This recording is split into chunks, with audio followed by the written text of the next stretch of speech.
కూడా పెరిగిపోయింది. కృష్ణ ఇదంతా ఆలోచిస్తూ ఉండగా అతని భుజం మీద రవి చెయ్యి వేసి తట్టి, కృష్ణన్నా, ఏం ఆలోచిస్తున్నావు? ఈ లోకంలోకి రా.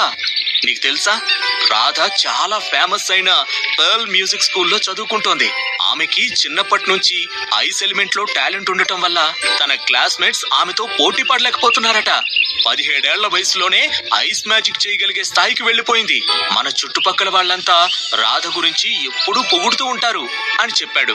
ఇంటికి దూరంగా ఉంటున్న కృష్ణకి ఇవేమీ తెలియక అతను ఆశ్చర్యపోయి, ఒకవేళ రాధ ఇంకేమి సాధించిందన్నా నాకు ఇంత ఆశ్చర్యం కలిగేది కాదేమో, కానీ ఐస్ ఎలిమెంట్ లో మ్యాజిక్ చేయగలిగే స్థాయికి వెళ్లిపోయిందంటే ఇది కంప్లీట్ గా నమ్మలేకుండా ఉంది.